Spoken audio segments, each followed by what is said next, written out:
Hey, I'm Willa, 28, and I recently moved to North Carolina after landing a big promotion.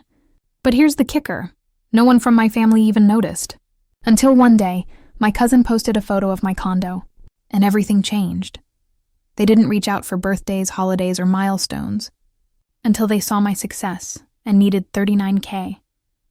You'll never guess how it all unfolded. I stand at the kitchen counter, pressing the edges of my homemade cherry pie with fingers that have mastered the motion. Through the window, the warm Ohio summer light spills across the granite countertop, comforting my hands as I work. From the living room, the familiar sounds of the weekend filter in, baseball announcers droning on, my father's occasional grunt of disapproval at a bad play, my mother's voice calling after my nieces.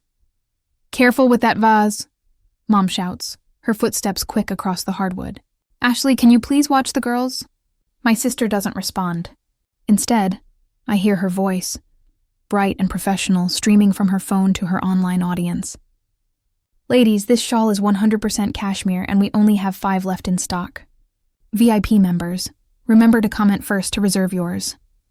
I press the final crimp into the pie crust and slide it into the oven, setting the timer before wiping my hands on the dish towel tucked into my waistband. The roasted chicken needs to rest for another 10 minutes. The salad is ready in the refrigerator, dressing on the side. Everything is timed perfectly for Saturday lunch, just like always. "I got a promotion," I announced to the room, my voice steady, neither too loud nor too soft. Just a simple statement. Senior clinical specialist. They're transferring me to the Raleigh office. The baseball game continues in the background. Ashley's sales pitch doesn't miss a beat. Mom hurries past the kitchen doorway, chasing a giggling 4-year-old. No one looks up. No one says a word. I stand perfectly still in the center of the kitchen, feeling my announcement dissipate into the air like steam. It shouldn't surprise me anymore, this sense of invisibility. And yet, somehow, it always does. Later, we gather around the dining table, the one with the scratch near my place that I've polished countless times, never quite able to buff it away. The food I've spent the morning preparing is laid out in serving dishes, each one carefully arranged. Golden brown chicken with crisp skin, salad vibrant with red tomatoes and yellow peppers, warm rolls, and the cherry pie cooling on the counter. "This looks wonderful," Dad says, though his words are aimed at no one in particular. He's already spearing a piece of chicken. "Mom, Lily won't eat her vegetables," Ashley complains, barely glancing up from her phone, still typing responses to customers. "Willa, would you mind cutting her chicken into smaller pieces?" Mom doesn't wait for my answer before turning back to Ashley. "How are sales going today, honey?" I cut Lily's chicken into tiny, perfect squares while answering a question no one asked me. "The position comes with a 15% raise and relocation bonus. I start in 3 weeks." Ashley's phone pings. $2,000 in sales today already?" she announces, looking up for the first time. Mom and Dad both turn to her, their faces lighting up with the special smiles they reserve for her achievements. "That's wonderful." "Sweetheart," Mom beams. "Smart business decision, taking your boutique online," Dad adds, nodding approvingly. The warmth of the chicken seeps into my fingers as I arrange it carefully on my niece's plate. But my chest feels hollow, cold. I've learned to recognize this feeling. It's not quite anger, not quite sadness, something in between, like disappointment that's grown so familiar it no longer surprises. Mom turns to me, but only to say, "There's a spill on the floor by the sink. Would you mind?" I clean the spill, serve the pie, wash the dishes. When Ashley's youngest drops his fork, I'm there with a new one before he can cry. When Dad wants more coffee, I refill his cup without being asked. This is the rhythm we've established over the years. They need, I provide. They ask, I answer. They overlook, I accept. The pattern runs deeper than today's lunch. Last Christmas, I spent 4 days helping Ashley wrap her inventory for holiday sales while she attended parties. 3 months ago, I used my vacation days to watch her kids while she went to a fashion expo. 2 weeks before that, I drove Mom to 5 different stores looking for the exact shade of curtains she wanted for Ashley's living room. Ashley has the kids. Mom had explained once when I mentioned the uneven distribution of family responsibilities. She needs more help than you do. The truth hangs in the air between us. Unspoken, but understood. Ashley has the kids, the struggling business, the constant drama that keeps everyone's attention. I have nothing that makes me essential except my willingness to help. After lunch, while Ashley live streams her afternoon sales session and Mom takes the girls shopping, I sit at the kitchen counter and compose a message to the family group chat. My fingers hover over the screen before I type. Got my official transfer paperwork today. Moving to Raleigh, NC on the 15th. Promotion to senior clinical specialist. Very excited for this opportunity. I press send, watching the message deliver with its little swoosh animation. One by one, the read receipts appear beside each family member's name. Mom, Dad, Ashley? No responses. I drive home to my apartment across town. The sun setting behind me. My phone pings as I unlock my door, and for a moment, hope stirs in my chest. The notification shows that Mom has sent a photo to the group chat. I open it. Ashley's daughter is eating leftover pie, her face smeared with cherry filling. The caption reads, "Someone couldn't wait for dessert." Another ping, this time Ashley. Just hit $2,000 in sales today. New record. I set my phone on the kitchen counter, screen down. Standing alone in my silent apartment, I feel a tear slowly track down my cheek, followed by another. I don't bother wiping them away. There's no one here to notice them anyway. The moving day has finally come. The last cardboard box slides into place in the back of the U-Haul. I shut the door with a satisfying thunk, like closing a chapter. My apartment stands empty behind me, a shell I'll never return to. The movers took the furniture yesterday. My phone vibrates in my pocket. Mom's name flashes on the screen. Come home Saturday to watch the kids for your sister. Her live stream sales have a special event. I stare at the screen, tapping my fingers against the metal door of the truck. 2 weeks since lunch. 2 weeks of silence after my announcement. And now this. A command, not a question. I type back. I can't. I'm going to North Carolina today. No apology. No unnecessary details. Just the blunt truth. I slide my phone back into my pocket and climb into the driver's seat. The engine rumbles to life, vibrating beneath my hands. 3 states to cross before nightfall. I tune the radio to an oldies station, The Temptations singing about the way things used to be. Hours pass without a reply. The highways stretch before me, mile markers clicking by like memories. My 8th birthday party. Mom hustling everyone outside for cake because Ashley, who was 12 at the time, had invited friends over and needed the living room. My high school graduation. Dad leaving halfway through to pick up Ashley from a failed job interview, missing my honor society recognition. My college graduation. The family arriving late, distracted, because Ashley's then boyfriend had just broken up with her. My first promotion. The group dinner I paid for, where Mom spent the entire evening helping Ashley browse apartment listings on her phone. The pattern reveals itself, stretched across the years like the highway before me. Not isolated incidents, but a deliberate structure. The mountains of West Virginia rise around me, then fall away as I press southward. My phone remains silent until I cross the Virginia border. What do you mean you're going to North Carolina? Mom finally responds 7 hours later. I don't answer. Let her wonder for once. The radio shifts to Billy Joel singing about moving out. I turn up the volume, one hand steady on the wheel as the landscape changes around me. By sunset, I reach Raleigh. The air feels different here. Warmer, fresher somehow. I park outside my temporary apartment complex, climb the stairs with my overnight bag, and fall onto the bed fully clothed. For the first time in 28 years, no one knows exactly where I am. The thought feels dangerous, exhilarating. 3 weeks later, I'm settled enough to recognize my kitchen cabinets in the dark. I've learned the fastest route to work and found a coffee shop that remembers my order. Small victories in a foreign land. My phone lights up one Sunday evening, a notification from the family group chat. Family party this weekend. Aunt Susan turning 60. Come early to set the table and help with kids. Mom again. I stare at the message, a familiar weight settling on my chest. They've completely forgotten. Or they're pretending to have forgotten. I'm not sure which is worse. I don't respond. Saturday comes. I spend it unpacking my last boxes, arranging books alphabetically on shelves, placing framed photos of places, not people, on my walls. At 3:17 p.m., my phone explodes with notifications. Where are you? Mom's text shouts in all capitals. Everyone's asking about you. Dad chimes in unusually, We saved you cherry pie.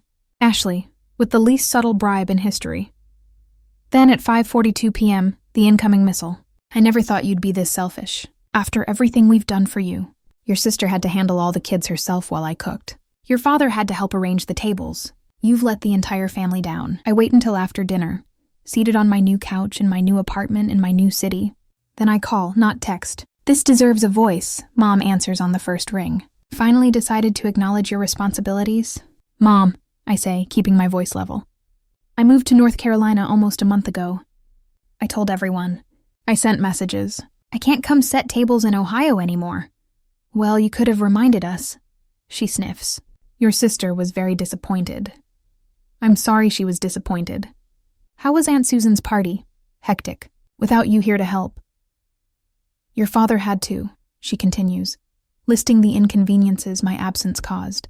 Not once does she ask about my new apartment, my new job, my new life. When she pauses for breath, I try again. The new position is going well. I'm learning.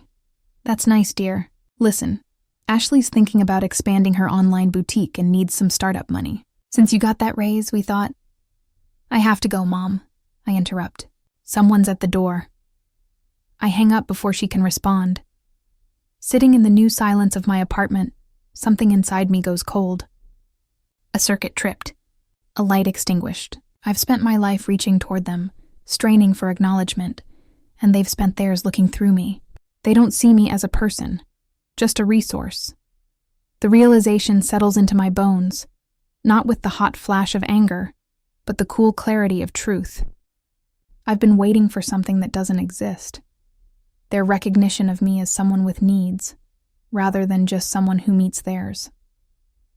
I stare at my phone, expecting the guilt to come flooding in. The urge to call back, to apologize, to make things right. It doesn't come. Instead, I feel lighter, like I've set down a heavy bag I've been carrying so long I forgot it was there. For the first time in my life, I don't call back. Don't apologize. Don't explain. The sun sets outside my window, casting long shadows across my new living room. My phone buzzes twice more, then falls silent. I don't check the messages. There's grief in this choice. Yes, the mourning of what should have been, of the family I deserved but never had. But beneath the grief runs a current of something unfamiliar. Relief. In the morning, I wake to birds singing outside my window, and no new messages. My absence hasn't changed their behavior at all. They've simply adjusted their expectations, reallocating my tasks among themselves, grumbling all the while. I make coffee in my quiet kitchen, watching the sunrise paint my walls gold. The world hasn't ended because I prioritized myself. And that, I'm starting to believe, might be the most important lesson of all. The morning sunlight spills across the hardwood floors as I step out of the shower. It's been 2 years since I left Ohio. Since I walked away from the family that never quite saw me.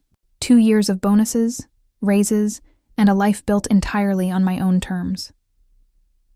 I towel my hair dry and catch my reflection in the bathroom mirror. At 30, my face has lost the eager-to-please softness it once carried. My shoulders no longer hunch forward, prepared to absorb whatever task might be thrown my way. Toby's nails click against the floor as he trots to the bathroom door. His light brown curls still damp from his morning bath. He tilts his head, poodle ears perked in silent question. Yes, Your Majesty, breakfast is next, I tell him, wrapping myself in a robe. My condo in North Hills feels lived in now, not like the temporary spaces I inhabited back in Ohio. The second bedroom serves as my home office, where certificates of achievement line the walls, visible reminders of a career that flourishes when not overshadowed by family drama. The coffee machine hums to life with the press of a button. While it brews, I prepare Toby's breakfast, his tail wagging in perfect rhythm to the morning routine we've established. There's a peacefulness to these moments, a rhythm untainted by the constant alerts of a family group chat or the sudden demands for my time. Park after work? I ask Toby, who responds with an enthusiastic circle dance that makes me laugh. I'll take that as a yes. The park has become our evening sanctuary. It's where Toby met Benji the Beagle 3 months ago, and where I met Jackson, Benji's owner. Jackson runs his fingers through dark hair streaked with early gray as he stands near the dog park fence later that day. At 33, he carries himself with the quiet confidence of someone who builds things that matter. His rehabilitation equipment startup helps people recover from injuries, a purpose I understand intimately through my work with medical devices. "There she is," he says, as Toby and I approach. "I was telling Benji you might stand us up for some exciting medical emergency. And miss watching these two chase squirrels? Never." I release Toby from his leash, watching him bound toward Benji in a flurry of paws and fur. Jackson leans against the fence beside me, our shoulders not quite touching. "How was the Cooper presentation?" "They loved the new device specifications." I smile, still getting used to sharing professional victories with someone who actually wants to hear them. "How about the prototype testing?" "3 successful trials today." He points toward a bench. "Want to sit?" We settle onto the bench, a careful few inches between us, that somehow feels more intimate than touching. There's none of the desperate need for closeness I used to feel with previous boyfriends. No urgent desire to secure their attention before they noticed my ordinariness. With Jackson, space feels comfortable, not threatening. The evening air carries the scent of grilling meat from a nearby restaurant. My stomach reminds me I skipped lunch for the Cooper presentation. "Hungry?" Jackson asks, noticing my expression. "There's a new place that opened last week. Farm to table. Supposed to be amazing." 40 minutes later, we sit across from each other at a corner table, the restaurant's exposed brick walls and warm lighting creating a cocoon of privacy. I'm midway through describing a challenging client interaction when my phone buzzes. The screen lights up with a notification from the family group chat, which has been silent for months. My hand freezes above my water glass. The familiar tightness constricts my chest, that Pavlovian response to family contact that precedes inevitable disappointment. Jackson's eyes flick to my phone, then back to my face, but he doesn't ask. This is what I appreciate most about him. He notices everything but doesn't pry, doesn't demand an explanation for my reactions. I turn the phone face down without reading the message. "Sorry," I say. "Just old patterns trying to resurface." Jackson nods, understanding without needing details. "Old patterns have a way of doing that. Doesn't mean we have to follow them." "No," I agree, picking up my fork again. "We certainly don't." The waiter brings our entrees, and the conversation shifts to Jackson's latest design challenge. By dessert, I've forgotten about the unread message entirely. 3 days later, my cousin Ashlyn perches on my couch, Toby stretched across her lap like a furry blanket. At 22, she's the only family member who's made any effort to stay connected since I moved. "This place is gorgeous, Willa," she says, looking around my living room with genuine admiration. The warm lighting casts gentle shadows across the comfortable furniture I chose piece by piece, a stark contrast to the hand-me-downs that furnished my apartment in Ohio. "Thanks. It took a while to get it just right." I hand her a glass of wine, settling into the armchair opposite. "How's the cross-country adventure going?" "Exhausting but amazing." Ashlyn scratches behind Toby's ears. "I've hit 12 states so far. Raleigh was definitely worth the detour, though. It's nice seeing you." "Happy." She says the word like she's discovering it applies to me, and perhaps she is. The Willa she knew in Ohio rarely had cause for happiness. "I am happy," I confirm, surprised by how easily I can say it now. "Work's going well. I have friends, Jackson." I trail off, feeling my cheeks warm slightly. "He seems great, from what you've told me." Ashlyn reaches for her phone. "Mind if I take a photo? This room is seriously magazine-worthy." "Go ahead." I laugh, watching as she frames the shot, capturing the living room with its carefully arranged bookshelves and the soft glow of my favorite reading lamp. While she types on her phone, I bring our dinner to the coffee table. Pasta carbonara made from a recipe Jackson shared. Nothing like the elaborate meals I used to prepare for family gatherings that went unappreciated. "Posted," Ashlyn announces, showing me the screen. The photo of my living room looks warm and inviting, but it's her caption that catches my breath. At my cousin Willa's home, she's got her own place, a wonderful boyfriend, and a life worth admiring. "That's sweet of you," I say, touched by her genuine support. What neither of us anticipates is how quickly the photo spreads through the extended family network. By morning, notifications flood Ashlyn's phone, likes, comments, and messages from relatives who barely acknowledged my existence before. "This is weird," Ashlyn says over breakfast, scrolling through her phone. "Aunt Karen wants to know what neighborhood you live in. Uncle Rob is asking if you bought or rent." I take a sip of coffee, unsurprised. They never showed this much interest when I announced my promotion. "Oh, it gets better." Ashlyn's thumb pauses over the screen. "Your mom commented, 'So lovely to see how well our Willa is doing.' As if she's been involved in your life at all. The hollowness in my chest, that old familiar feeling, doesn't come. Instead, I feel oddly detached, as if observing strangers discuss someone who merely shares my name. Later that afternoon, Ashlyn shows me a screenshot that makes my eyebrows rise. It's a private message from Ashley to my mother. "Did you see Willa's place? Looks expensive. You should ask about her financial situation. Remember how she got all those bonuses? Maybe she could help with our situation." "Your sister hasn't changed," Ashlyn says, her voice tight with anger on my behalf. "No," I agree calmly. "She hasn't." That evening, after dropping Ashlyn at her hostel, I tell Jackson about the social media storm while we walk our dogs along a tree-lined path. "Are you going to respond to any of them?" he asks, his voice carefully neutral. "I'm not planning to reach out first," I say, after considering for a moment. "But if they contact me directly, I'll need to decide how to respond." Jackson nods, reaching for my hand. "Your boundaries are valid, Willa. Stand by them." "I plan to," I say, squeezing his fingers. "They can only take what I choose to give now." When my phone chimes at 11:43 that night, I'm already half asleep. The screen illuminates with a message from my mother. "How have you been, honey? Your father and I miss you so much." Before I can process this sudden affection after 2 years of silence, another notification appears. Ashley, this time. "So happy you're doing well. Your place looks amazing." My heart rate accelerates as I sit up in bed, Toby lifting his head from his cushion in concern. 2 years of silence, and now this flurry of sudden interest? The final message lands like a bomb. "We already booked flights from Columbus to Raleigh. We'll arrive around noon tomorrow. The kids can't wait to see their aunt." I stare at the screen, suspended between disbelief and a ridiculous flicker of hope. Maybe they've changed. Maybe they finally see me. But their timing, right after seeing evidence of my success, tells a different story.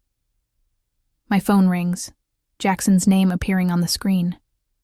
I answer, my voice steadier than I expected.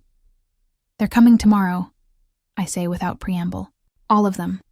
"They've already booked flights." His breath catches audibly. "That's sudden. Very. What are you thinking?" I consider the question, sorting through the tangle of emotions. I'm thinking they wouldn't be coming if Ashlyn hadn't posted that photo.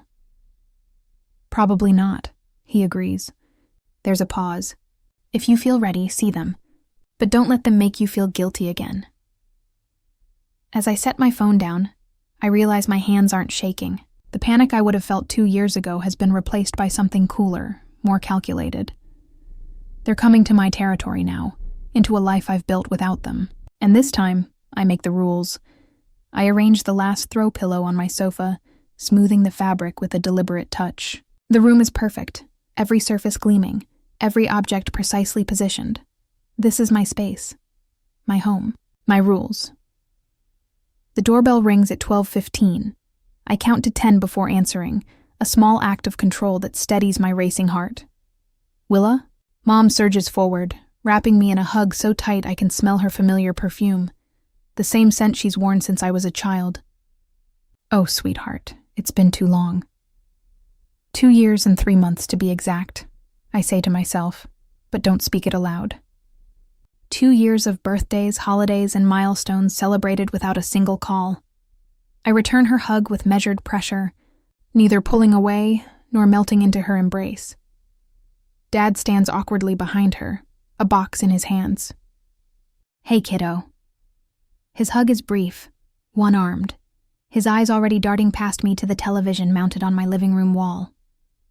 Game's on today. Bengals playing. Ashley appears last, her children racing past her into my condo before I can even greet them. "Your place is gorgeous," she says, air kissing my cheek. The girls are so excited to see their aunt, the girls who barely know me because their mother never bothered to maintain our connection. "We brought cake," Mom announces, taking the box from Dad. "Chocolate, your favorite." Strawberry shortcake has been my favorite since I was 7. I wonder if she genuinely doesn't remember, or if this is just another small erasure of who I actually am. "Thank you," I say, the words falling from my lips with practiced ease. "Let me put on some tea." In the kitchen, I hear the television switch on, followed by Dad's satisfied grunt as he finds the game. The girls' voices rise in pitch as they race around my living room, their sneakers thudding against my hardwood floors. From the corner of my eye, I watch one of them grab a crystal paperweight Jackson gave me for my birthday.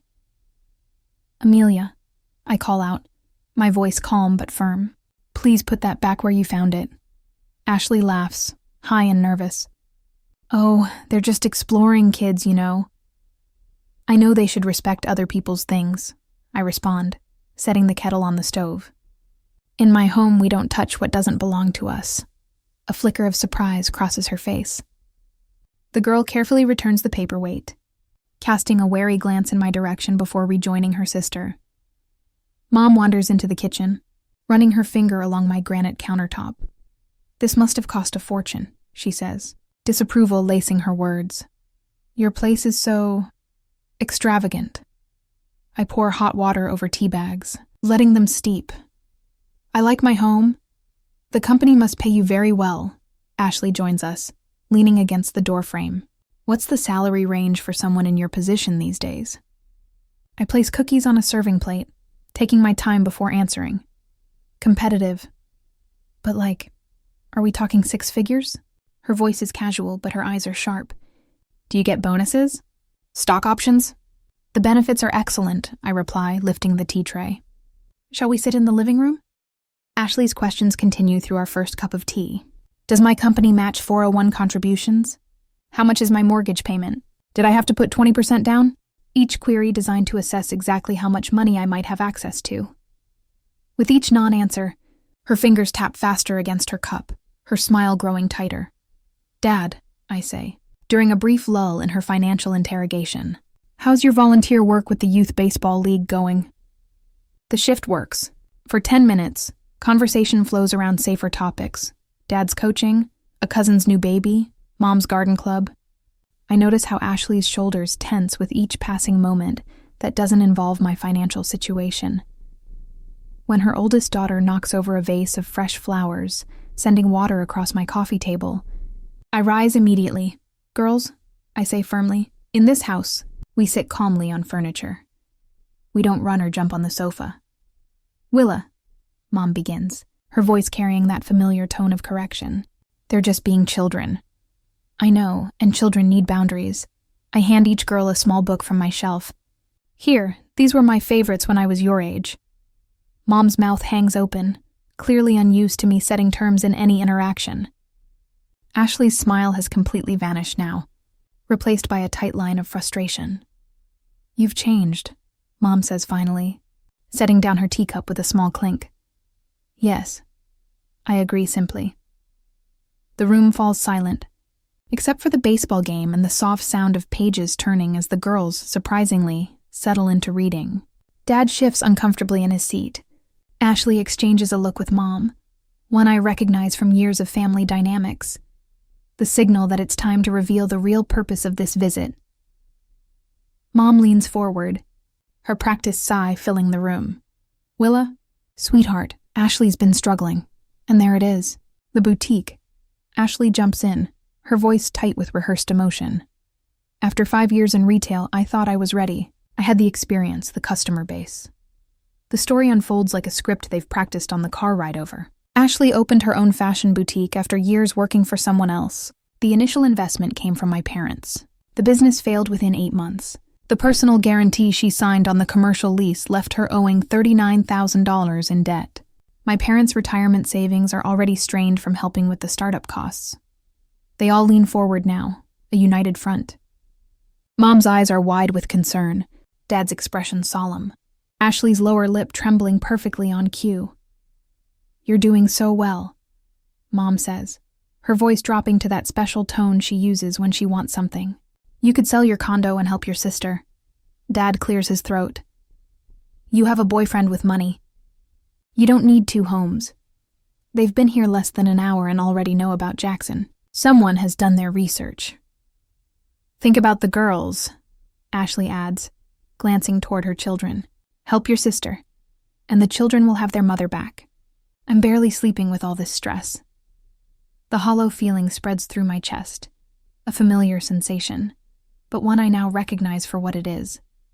Not heartbreak, but clarity. I watch them with new eyes, seeing the performance for exactly what it is. Their sudden appearance in my life after years of silence, the effusive greetings, the probing questions about my finances. All of it calculated, all of it designed for this moment. A memory surfaces, standing in my parents' kitchen announcing my promotion, the words evaporating into nothing. Another texting about my move and receiving photos of Ashley's children, eating pie in return, years of being overlooked, until I became useful again. Ashley misinterprets my silence as hesitation. "It's not like we're asking for a handout," she says, voice rising slightly. "I'll pay you back eventually." "This is what family does," Mom adds, reaching for my hand. "We help each other through hard times." Dad shifts in his seat again, eyes darting between the television and my face. "Your mother and I won't be around forever. You know," I take a slow breath, feeling the weight of their expectations pressing against me like a physical force. But for the first time in my life, I don't bend beneath it. Something has changed in these 2 years away. Something fundamental. "I'll think about it," I say finally, my voice steady. The first cracks appear in their united front. Ashley's cheeks flush with defensive anger. Mom's smile falters, unused to anything but immediate capitulation from me. Dad's attention returns fully to the game, a sure sign he senses conflict approaching. "What's there to think about?" Ashley demands. "We're family." Yes, I think, as I look at these 3 people who share my blood but have never truly seen me.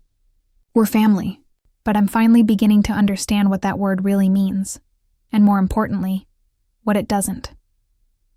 I sat perfectly still, my calm exterior a shield over the storm inside. 2 years of distance had given me perspective, but now, facing them again, I recognized the familiar weight of their expectations settling onto my shoulders. They waited for my answer with the certainty of people who had never contemplated rejection. "I've helped before," I said finally, my voice even and steady. "I've tried for years to be heard, to be loved. All I ever got in return was silence and expectation." I looked directly at my mother, then my father, finally resting my gaze on Ashley. "I'm done." Ashley's cheeks flushed pink. "But we're family." "You can't just... that word... family," Willa interrupted, the first time she could remember cutting off her sister. "That word should mean care and respect, not debt collection." The words fell from my lips with a certainty I'd never felt before. If being family only means I keep paying for everyone's mistakes, then no, I'm not part of that version of family anymore. Her father shifted uncomfortably, mouth opening and closing, words forming and dying before they reached his lips. The silence stretched between them. Her mother's eyes filled with tears, carefully measured to fall at precisely the right moment. "After all we've done for you, you're choosing money over your own family," Ashley accused, her voice rising. "Remember when I helped you move into your first apartment? Remember all the birthdays? The Christmases? Mom and Dad won't be around forever, Willa," her mother added, her voice thick with emotion. "Is this how you want things to be?" Willa watched them deploy each weapon from their arsenal of guilt, recognizing the pattern like a familiar dance. They were performers who had practiced this routine for decades, and for the first time, she saw the choreography clearly. "We wouldn't ask if we weren't desperate," her father finally managed, a rare contribution that signaled they had reached their final play. Willa took a slow breath. "When I got my promotion 2 years ago, I told everyone at Saturday lunch. No one looked up from what they were doing. I sent a message to our group chat about moving to Raleigh. Everyone read it. No one responded. She kept her voice level, recounting facts rather than emotions. Last year on my birthday, my phone didn't ring once. When I called Mom that evening, she said she'd been busy helping Ashley with the boutique opening. Her family sat in uncomfortable silence as she laid out the evidence. 3 Christmases ago, I spent 4 days helping Ashley wrap inventory. 2 summers ago, I used my vacation days to watch the kids while she went to that fashion expo in Cincinnati. For years, I've been your babysitter, your extra wallet, your convenient helper. Willa kept her gaze steady. And now, after 2 years without a single meaningful call or message, you're here because you need money. Ashley opened her mouth to object, but Willa continued. The last time we spoke, Mom, you hung up on me when I tried to tell you about my new job. That was the moment I realized what I was to this family. She stood up slowly, walking to the front door. I think that's enough for today. The sudden finality of her words sent a visible shock through her family. They gathered their belongings awkwardly, no one quite meeting her eyes. Her mother clutched her purse to her chest like armor. Her father moved with the stiffness of someone navigating unfamiliar territory. Ashley herded her children toward the door, their earlier exuberance subdued by the tension in the room. As they filed past her, Ashley paused at the threshold. I didn't think you'd become so cold, she said. The words meant to wound. Willa met her sister's gaze directly. I didn't become cold. I became clear. She closed the door behind them with a soft click that echoed through her apartment. Standing motionless in her entryway, Willa breathed slowly, feeling something release in her chest, a weight she'd carried for so long she'd forgotten it was there. No dramatic tears came. No urge to scream or throw things, just quiet certainty that she had finally done what was necessary for herself.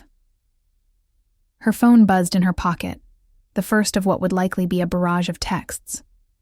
Without looking, she silenced the notifications. For the first time in her life, she felt no compulsion to explain or justify herself. No need to answer immediately. The freedom of non-response settled over her like a comfortable blanket. Later that evening, she checked her email to find her family had already flown back to Ohio, cutting their planned weekend visit short. Her inbox filled with increasingly desperate messages over the next few days. Her mother's pleading, her father's awkward attempts at reconciliation, Ashley's alternating between apologies and accusations. The week after, cousins and aunts she barely spoke to reached out with casual, just-checking-in messages, their sudden interest transparent. To each, she responded with polite but brief replies, declining invitations to discuss the situation. 2 weeks after their visit, a final email arrived from Ashley, detailing in clinical terms the financial consequences their family would face without Willa's help. The boutique would close. Their parents might need to sell their home. The children would suffer. Willa read it once, then filed it away without response. The message was evidence that nothing had truly changed, still seeing her as a resource rather than a person. She closed her laptop and went to take Toby for his evening walk, leaving her phone behind on the kitchen counter. Outside, the North Carolina evening wrapped around her like an embrace, the air scented with magnolias and possibility. For the first time in years, she walked without the weight of obligation pressing down on her shoulders. A month later, I am back to my routine. Today, Jackson arrives at 7. The warm glow of sunset casts long shadows across my condo. He doesn't ring the bell or text, just 2 gentle knocks that Toby recognizes immediately. My poodle's ears perk up as he trots to the door, tail swishing with anticipation. Ready? Jackson asks, his eyes scanning my face carefully. He doesn't press for details, doesn't ask how I'm feeling after the confrontation. The absence of interrogation settles around us like a comfortable blanket. More than you know, I say, grabbing Toby's leash from the hook by the door. At Jackson's house, the kitchen smells of baked salmon and herbs, his grandmother's recipe he told me once. I watch him move confidently between counter and stove, his hands steady as he arranges food on simple white plates.